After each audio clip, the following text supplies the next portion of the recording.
Good night. About 20,000 years ago, the last great ice age, also known as the Last Glacial Maximum, had reached its peak, and the Earth had become a vast, slow-moving sculpture of ice, wind, and silence. If you were alive then, you would not be waking up to the sound of an alarm clock.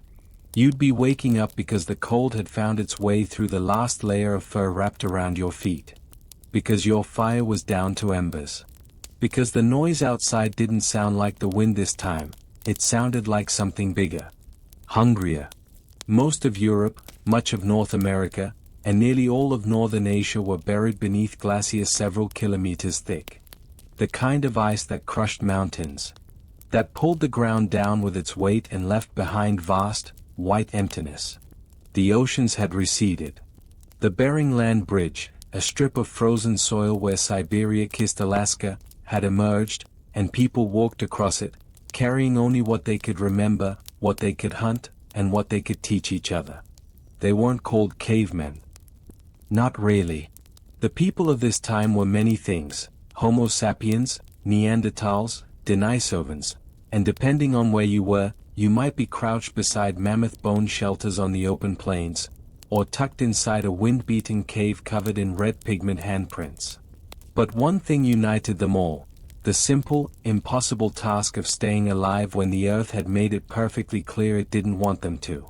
So tonight, we'll follow a night in the Ice Age, not as a history lecture, but as a memory carried forward. The way they would have done it. Through story.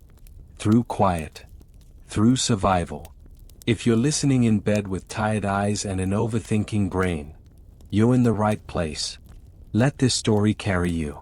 And if you're still awake at the end, I'll be here to say goodnight. That's the story I'm telling tonight. 20,000 years ago the planet was not just colder, it was sharper, wilder and hungrier. The glacier had crept down from the poles like sleeping giants, flattening forests and silencing rivers. Entire landscapes vanished under ice sheets up to 3 kilometers thick, pressing into the Earth's crust and changing the horizon itself. In this world, women were not passive bystanders wrapped in fur beside the fire. They were central. Carriers of memory. Makers of shelter. Keepers of warmth and wisdom in a world that rarely offered either. Their lives unfolded in small nomadic bands, communities that moved across frozen plains, valleys dusted with snow, or wind-bitten scrublands near barely thawed rivers. These groups were bound together not by convenience, but necessity. Survival demanded collaboration. And within that structure, women held roles that were both visible and invisible, essential, but often overlooked in the archaeological record. Physically, women in this era were not delicate. They couldn't afford to be. The common image of a cavewoman, round-hipped, long-haired, quietly stirring soup in the back of a cavern, is about as accurate as calling an avalanche a light breeze. In reality, Ice Age women had strong limbs, wide feet adapted for walking long distances, and thick muscle along the shoulders and thighs. Their bones reveal a life of carrying, hauling, scraping, foraging, often while pregnant, or with an infant strapped to their torso in a hide sling. Were they weaker than men? Likely, yes, in upper body strength, as modern physiology tends to go. But strength wasn't just measured in how far one could throw a spear. It was measured in how long you could kneel to strip sinew from a carcass. In how many kilometers you could walk with a child on your back and 2 woven bags of roots on your hips. In how well you could read the wind, track the herd, recognize the poisonous berries, and remember the path home in a snow-covered world that looked the same in every direction. This was a world that didn't give prizes for individual valor. It rewarded endurance. It favored adaptability. And Ice Age women had plenty of both. They were not looked after, in the way modern romanticisms might imagine. They were protected, yes, but not because they were fragile. Because they were necessary. They were the ones who remembered which plants soothed fever. Who taught the children how to stitch hide. Who buried the dead. Who noticed the cracks in the mammoth bones before they shattered underfoot. They didn't have the luxury of helplessness. And frankly, they didn't want it. Even childbirth, which in itself was one of the most dangerous things a woman could survive in this era, was not a solitary act. It took place communally. Squatting, groaning, surrounded by older women who'd done it before. No sterilized beds. No midwives with soft hands. Just stone tools, boiled snow water, and a shared understanding that if you made it through the first few weeks, you were lucky. Fire, shelter, and clothing were not just conveniences, they were survival technologies. But they didn't arrive all at once. And they weren't guaranteed. Every flame had to be coaxed from friction and patience. Every coat had to be stitched from the skins of animals someone had risked their life to hunt. And every shelter, whether it was a cave, a pile of logs, or a frame of mammoth bones covered in hide, had to be strong enough to outlast a winter no one could predict. This was the world Ice Age women inhabited. A world where the temperature could drop so quickly it cracked the ground. Where entire rivers froze, and blizzards could erase a landscape in minutes. The human body is not designed for that kind of cold, especially not a woman's body, which at times had to keep two lives warm at once. There is no modern equivalent for what it meant to be pregnant, nursing, or recovering from childbirth inside a wind-whipped shelter made of fur and bone. And still, they survived. The image most people have of the Ice Age, shaggy men in furs, clubs slung over shoulders, leaves out the reality of constant domestic ingenuity. Women weren't simply keeping fires lit. They were learning which animals had warmer pelts, which hides dried best, how to layer skins to trap body heat without freezing sweat into ice. Reindeer skin was light and insulating, perfect for undergarments. Bear and wolf hides were heavier and windproof, used as outer layers. Footwear was often insulated with dried grass, packed between layers of hide, a trick that might seem simple today, but in a time without boots or wool socks, could mean the difference between walking and frostbite. There was no factory. No marketplace. Everything had to be made, and remade, by hand, from materials that weren't just hard to find, they were dangerous to get. The animal that clothed you might have been larger than a car. And the meat that fed you might have had to be carved under open sky, with predators watching from the tree line. Yet somehow, human groups didn't just survive, they organized. Fire became the center of evening life.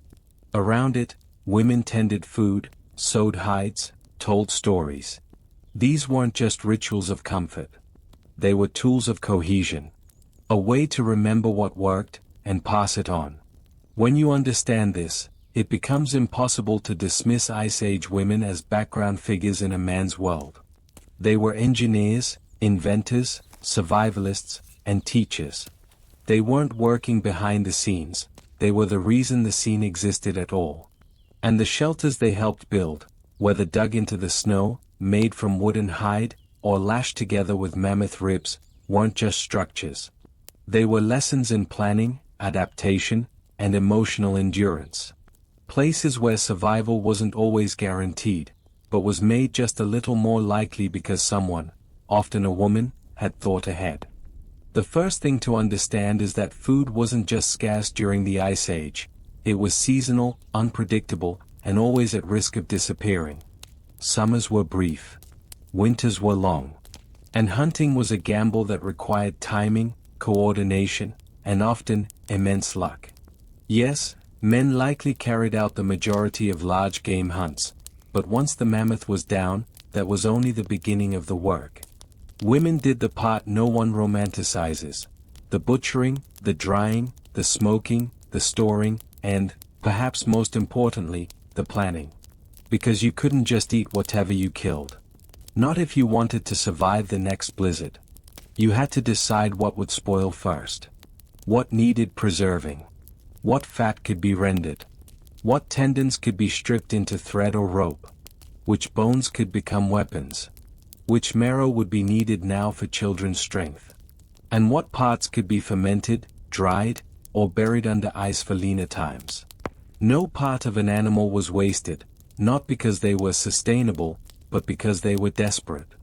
And resourceful. And here's where women's genius often gets lost in the history books. This was chemistry. This was logistics. This was high-stakes trial and error passed down through generations. Women learned how to strip meat into long, even cuts for drying. They built racks from branches and animal sinew, and placed them where the smoke would reach but not cook the meat. They rendered fat in stone bowls, poured it into stomach linings, and buried it under snow. It was cold storage before refrigeration.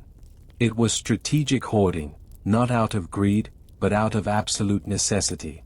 And in the dead of winter, when the herds migrated away and nothing new could be hunted, that hidden fat might be all they had. In some groups, women also foraged. It wasn't just about gathering berries, though that mattered in summer, but about knowing where edible roots might survive.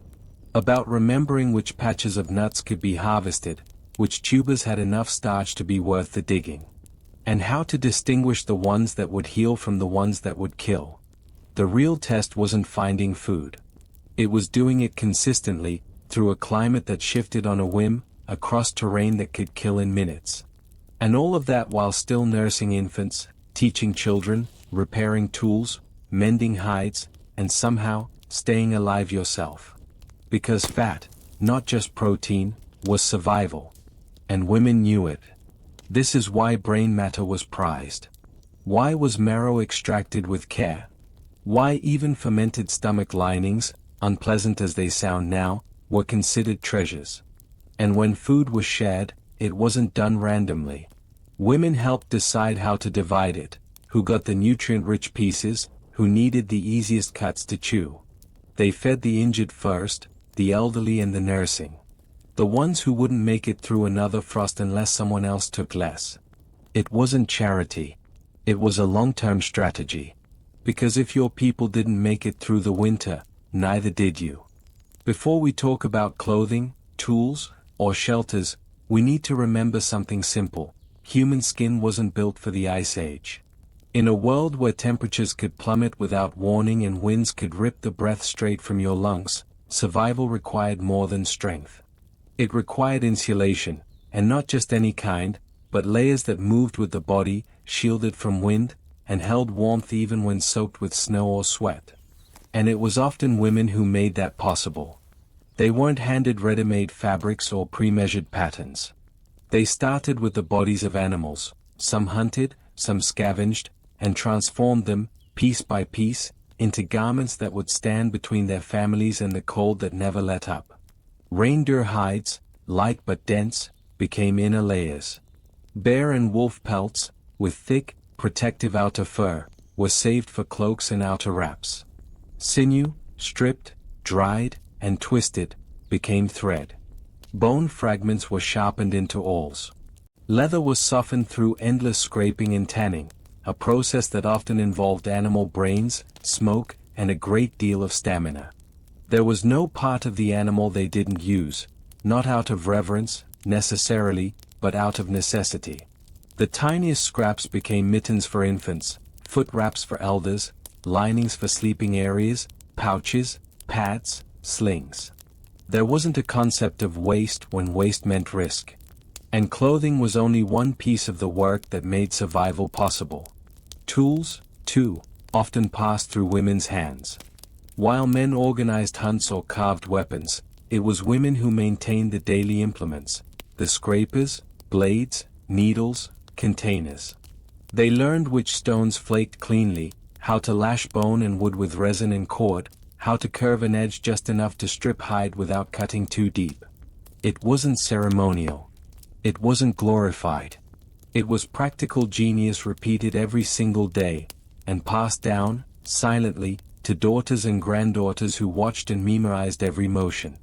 Even the homes, when caves weren't available, bore the mark of their hands. They gathered what driftwood they could find, scavenged bones from animals long dead, and built structures held together by little more than hide, stone, and the knowledge of which way the wind turned. Mammoth bones could form the arches. Stretched hides became walls. Moss and dry grass were tucked in as insulation. Entrances were positioned away from the prevailing storms. And the center of it all, the hearth, was built to last, to smoke, to breathe just enough to keep burning through the longest nights. Because that fire wasn't just about warmth. It was about safety. Light. A signal. A small, flickering promise that the group would live to see the morning light. And someone had to keep it alive, night after night, even when sleep was thin and breath hung frozen in the air. Often, it was the women who stayed near the fire. Not out of ritual, not out of superstition, but because they knew what would happen if it went out. They knew the cost of letting it die before dawn. So while the stories often remember the hunters who brought home the meat, it's worth remembering who turned that meat into meals, that hide into shelter, that fire into a future.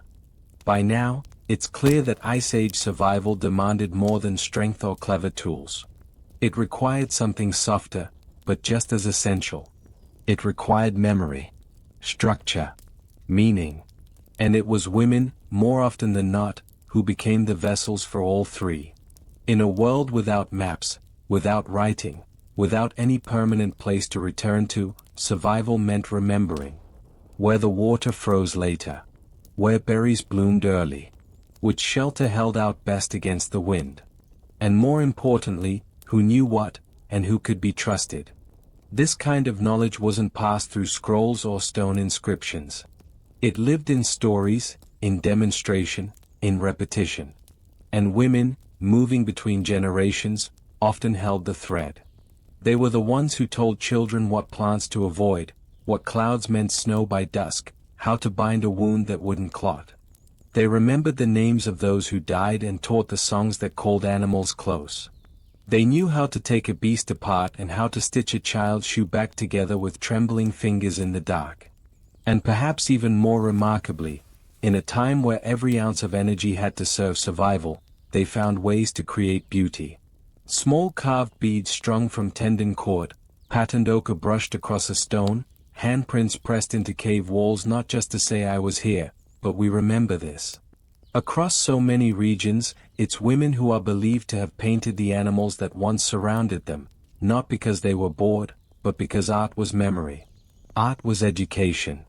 Art was a ritual. And where there is ritual, there is belief.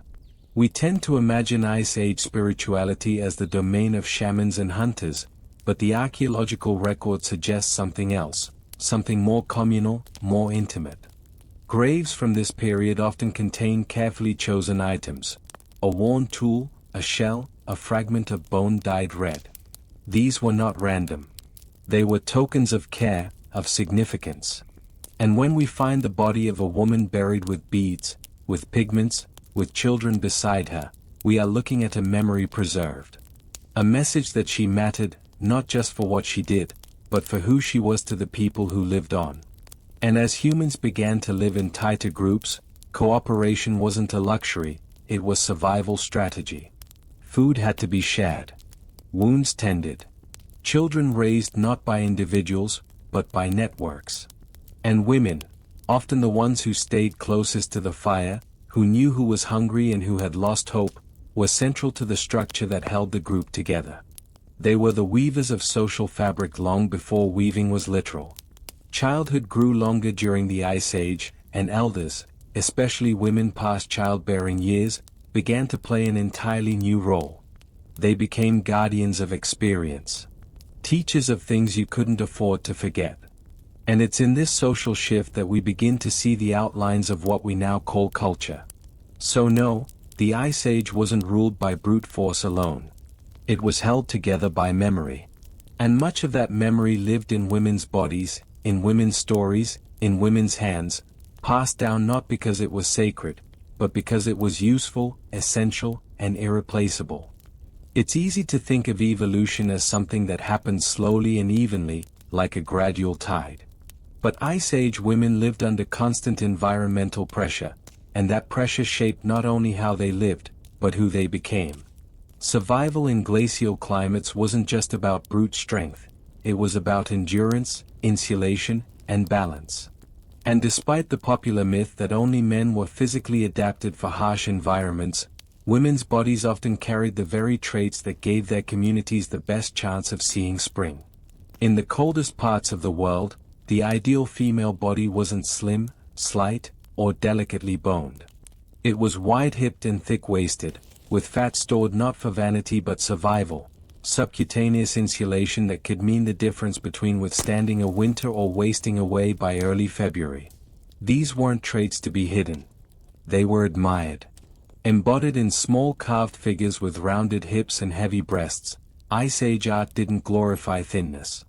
It glorified continuity. The ability to create, to sustain, to endure. The Venus figurines, so often misunderstood today, weren't symbols of sexuality in the modern sense, they were icons of sustenance. Representations of the kind of woman who could not only birth life, but keep it alive through months of frost and scarcity. And for all her biological strength, the burden of daily life never let up. Pregnancy didn't pause the rhythm of survival, it became part of it. Women gave birth in high tents, surrounded by wind and wolves, and went back to work with the umbilical cord barely dried. Fire still needed tending. Sinew still had to be stretched into thread. If the band was moving, she moved too, carrying her child strapped in fur, stopping only to nurse before gathering berries or scraping skins. There were no nursery breaks. No carved-out weeks of healing. If she was lucky, another woman might have held the baby while she slept. If she wasn't, she worked through the pain, bleeding into the snow. Even after childbirth, recovery was a luxury few could afford.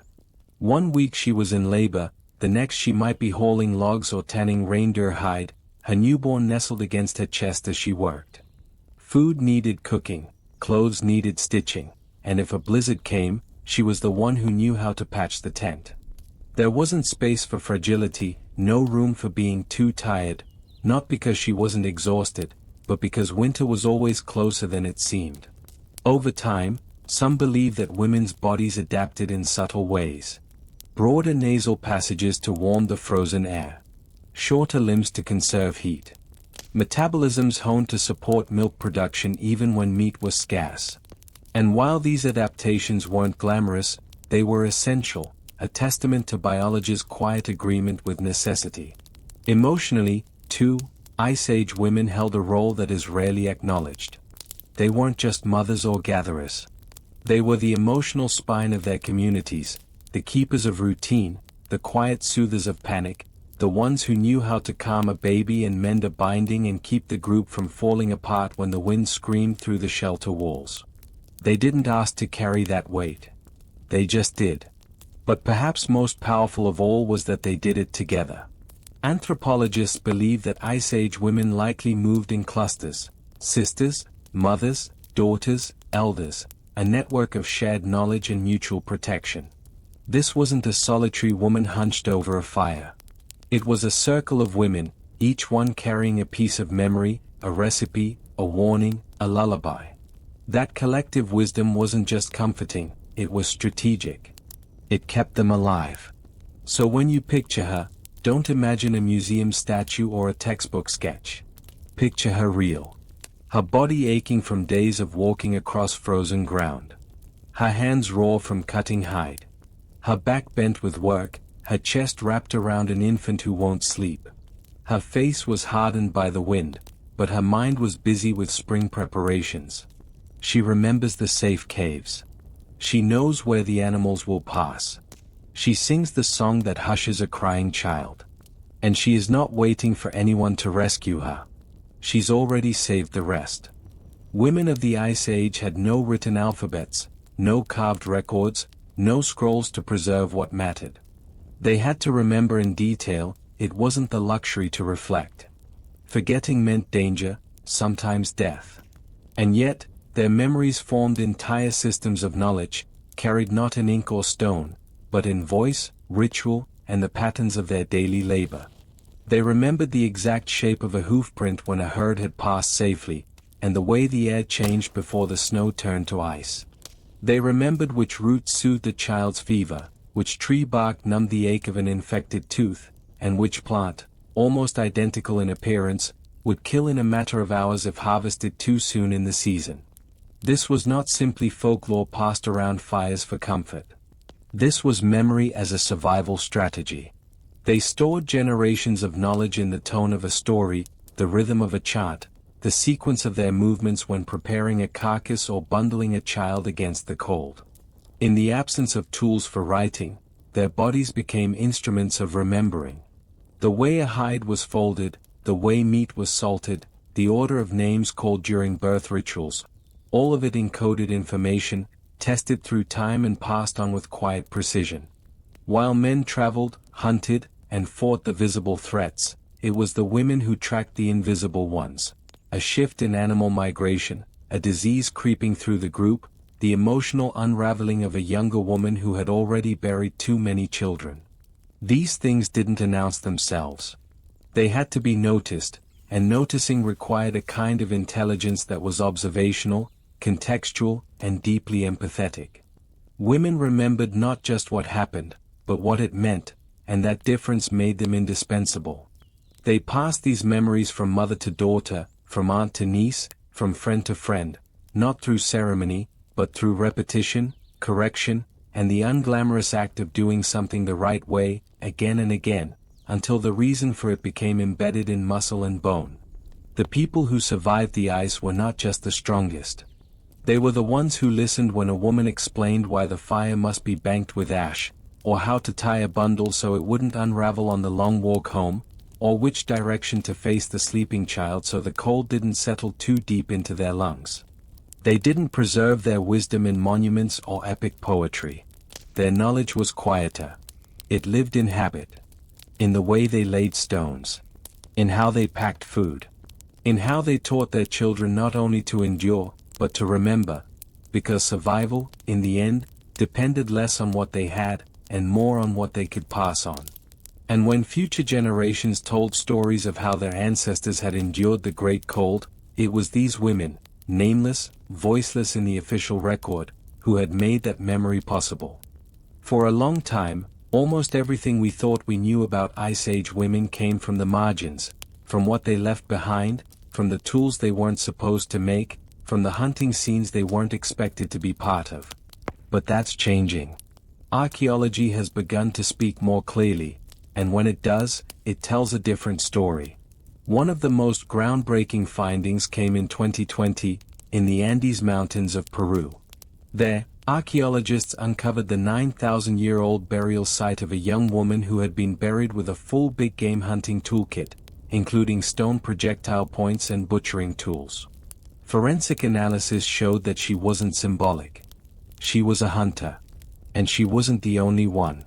A broader review of burial sites across the Americas found that up to 30 to 50% of early big game hunters were women.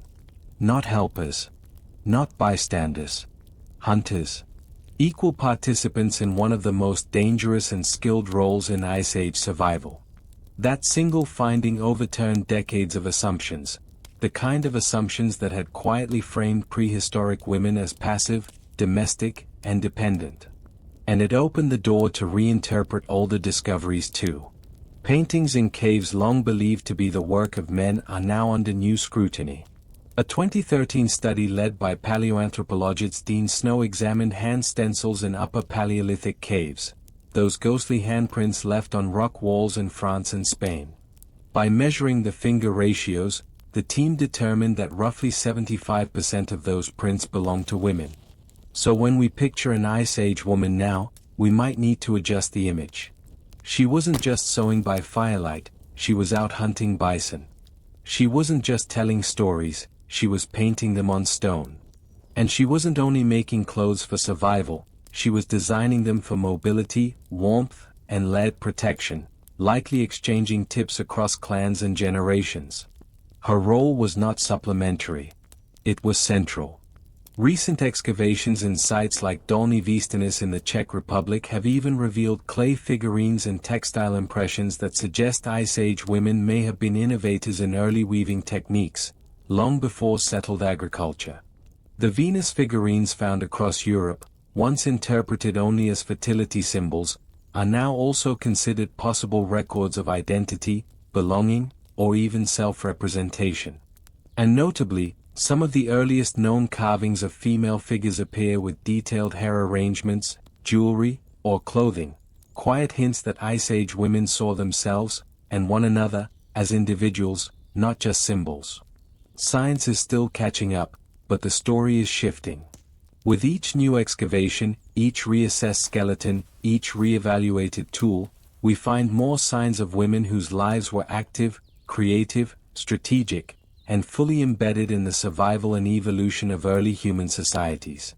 They didn't just endure the Ice Age. They helped define what it meant to be human within it. When the glacier finally began to retreat, slowly, quietly, over thousands of years, the world changed. Forests crept back into places where there had only been ice and wind.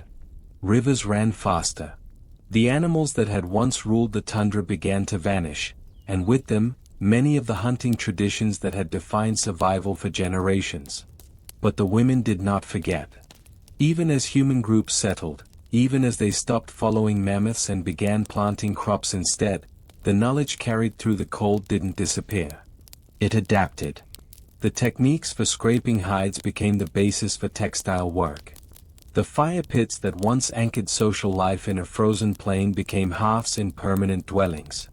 And the habit of passing down information, of teaching daughters what could not be written, became the foundation of oral history. Much of this transition was invisible. There are no cave paintings that show a grandmother teaching a girl to bind wounds with pine resin, or to dry berries in the sun for winter, or to shape a sling from a tendon. But the outcomes remain. In communities from Siberia to the Mediterranean, archaeological layers show continuity in women's roles, not just in care and crafting, but in healing, food preparation, resource tracking, and even early spiritual practice. Burial sites from the Mesolithic and early Neolithic periods frequently include women with tools, with herbs, with tokens that may have held religious meaning. The quiet roles became sacred. What's most telling, perhaps, is what persisted. The traits that ensured women's survival in the Ice Age, adaptability, memory, cooperative planning, remained essential in post-glacial life. And so did the emotional labor. While the world grew greener, it didn't necessarily grow kinder. Hunger still lingered. Disease moved faster in larger groups. And political hierarchies, still centuries from being written down, were already forming. Women continued to hold communities together. They just did it without a written record. And this is where the silence begins to grow. Because while their tools survived in the dirt, their names did not. While their inventions shaped the next 10,000 years of human life, the credit disappeared. And while they had once been painters, hunters, builders, and storytellers, later ages would call them something else. Wives. Mothers. Support.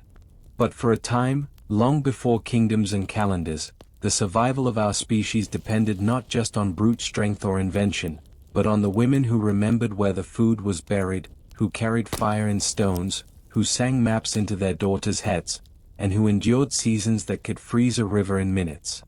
They weren't praised. They weren't recorded. But they stayed. And because of that, so did we. So the next time someone says our ancestors survived because they were strong, you'll know it wasn't just about strength. It was about memory, endurance, and women who knew how to carry both.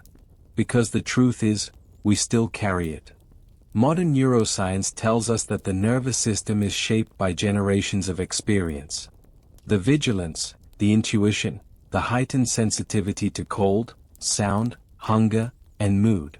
These weren't random traits. They were survival strategies. Today, we call it overthinking or emotional overload. Back then, it was the very reason her children lived through the storm.